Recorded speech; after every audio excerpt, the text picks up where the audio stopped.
ત્યારે બનાસકાંઠા જિલ્લામાં છેલ્લા 5 વર્ષથી નિરાધાર ગૌસેવા ગ્રુપ દ્વારા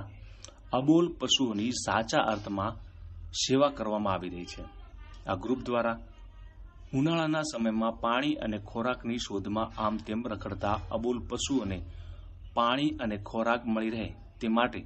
સાચા અર્થમાં અનોખી સેવા કરવામાં આવી રહી છે અને તેમના કાર્યને જિલ્લાના લોકો પણ બિરદાવી રહ્યા છે।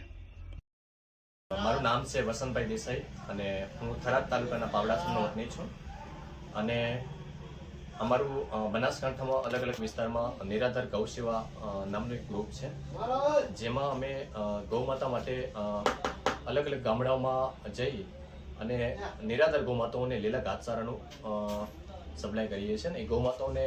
ગરમીમાં ધામધમતી ગરમીમાં ક્યાંય આમ તેમ રખડવું ન પડે ભોજન માટે, એ માટે અલગ અલગ ગામડાઓમાં અમારી ટીમ દ્વારા વ્યવસ્થા કરવામાં આવે છે અને એ ગૌમાતાઓને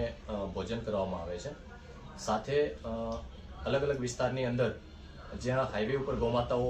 કોઈ પણ એક્સિડન્ટ થતી હોય છે યા બીમાર હોય, લૂલી હોય, લંગડી હોય, તો એ ગૌમાતાને અમારી ટીમનો સંપર્ક કરી અને અમે લોકો અમારાથી થતા બધા પ્રયાસો કરી અને ગૌમાતાઓને હોસ્પિટલ સુધી પહોંચાડીએ છીએ અને સારવાર કરાવડાવીએ છીએ। સાથે અલગ અલગ વિસ્તારમાં ચોમાસાના સિઝનમાં નંદી ગાયો અને અબોલ પશુઓ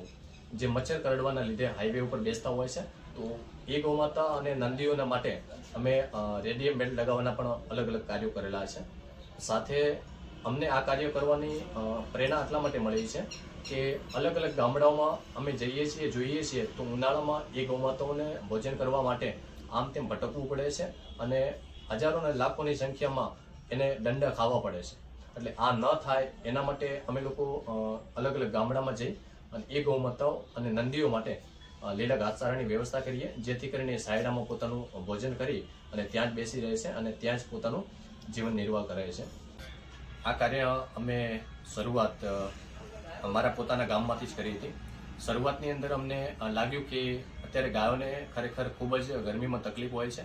તો એ ગાયોને ધીમે ધીમે જ્યાં પણ થાય ત્યાં આપણાથી બને એટલા પ્રયાસો કરી 1 ગાય 2 ગાય યા જેટલી પણ થાય એટલી ગૌમાતાની સેવા થાય એ માટે આ કાર્ય કર્યું હતું। શરૂઆતમાં અમારી સાથે અમારા મુખ્ય યુવા ટીમ પાવડાસરના મિત્રોએ અમને સાથ સહકાર આપ્યો, જેમાં અમે 5 થી 7 વ્યક્તિઓ હતા। અત્યારે અમારા અલગ અલગ ગામડામાં 200 થી 250 એવા લોકો છે અને એ લોકો તાત્કાલિક ગમે ત્યારે કોઈ પણ ગૌમાતાનું કાર્ય હોય તો એ લોકો સાથ સહકાર આપે છે અને તાત્કાલિક ત્યાં આવી અને એ ગૌમાતાને હોસ્પિટલ સુધી પહોંચાડવાનું કાર્ય કરે છે। લોકોને મારો એટલો જ સંદેશ છે કે જ્યાં ત્યાં આમ તેમ આ નિરાધાર ગૌવંશ અને અબોલ જીવો ફરે છે, ભટકે છે, તો એ અબોલ જીવોને અત્યારના સમયમાં કાળઝાળ ગરમીમાં ભોજન માટે આમ તેમ ભટકવું પડે છે। આ ન ભટકવું પડે એના માટે આપણે આપણી સ્વૈચ્છિક રીતે જેનાથી જે પણ થાય એવી રીતે આપણે એ ગૌમાતાઓને ઘાસચારા અને ઠંડા પાણીની ક્યાંક વ્યવસ્થા કરીએ, જેથી કરીને એમને ટાઈમસર ભોજન મળી રહે અને એમને સમયસર ભોજનના લીધે એમને ક્યાંય ભટકવું ના પડે।